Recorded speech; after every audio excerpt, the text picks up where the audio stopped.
দেখুন, কাল ১৭ই ফেব্রুয়ারি অর্থাৎ মঙ্গলবার বিকেল ৩:২৬ থেকে সন্ধে ৭:৫৭ পর্যন্ত সময়কাল সূর্যগ্রহণ থাকবে। আর সূর্যগ্রহণের সময়কালে কি করবেন, কি করবেন না এরকম বিভিন্ন ধরনের বিধিনিষেধ আপনাদের মধ্যে ঘোরাফেরা করতে থাকে। দেখুন, আগে বিষয়টিকে ভালো করে জানুন, এর ভিত্তি কি আছে। প্রথমত বলি, আমাদের এখানে যখন সূর্যগ্রহণ শুরু হচ্ছে ৩:২৬ থেকে সূর্যগ্রহণের মধ্যাবস্থা সময়কাল যখন চলবে, আমাদের ভারতবর্ষে সূর্য তখন অস্ত চলে যাচ্ছে।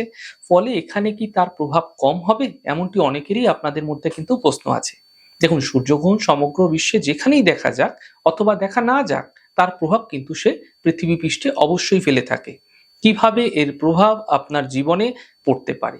যখন কোনো পুজো হয়, যখন কোনো বিশেষ তিথি থাকে, সেই সময়কালে আপনারা শক্তির আরাধনা করেন, পুজো করেন। কেন করেন? শুভ শক্তির তিথিগুলিতে শক্তিকে আমাদের জীবনে জাগরণ ঘটানোর জন্য আমরা করে থাকি। ঠিক সেই রকমই এই গ্রহণ আমাদের জীবনে জাগরণ ঘটাতে আসে।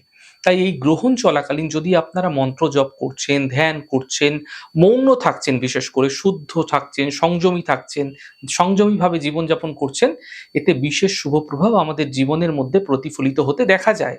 দেখুন, বর্তমান সমাজ ব্যবস্থা ভীষণভাবে কর্মকেন্দ্রিক। তাই আপনারা যারা যেকোনো কাজ করছেন, যারা চাকরি করছেন, ব্যবসা করছেন, তারা কি সেই সময় বসে থাকবেন? কোনো কাজ করবেন না? তা একেবারেই নয়। আপনারা নিজে, নিজে কাজে ব্যস্ত থাকুন। এতে কোনো বড় সমস্যা নেই।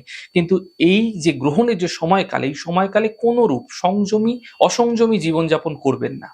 এবং এই সময় চেষ্টা করবেন খাদ্য গ্রহণ না করার। একান্তই শারীরিক ক্ষেত্রে কোনো সমস্যা আছে, আপনাকে কোনো খাদ্য গ্রহণ করতে হবে, সে বিষয় কিন্তু সম্পূর্ণ আলাদা। আপনারা শুধুমাত্র ধার্মিক বিধিগুলিকে মেনে নিজের শরীরকে কখনো সমস্যায় ফেলবেন না। ধার্মিক বিধিগুলি আপনার শরীরকে, আপনার মনকে শুদ্ধ এবং সংযমী রাখার জন্য।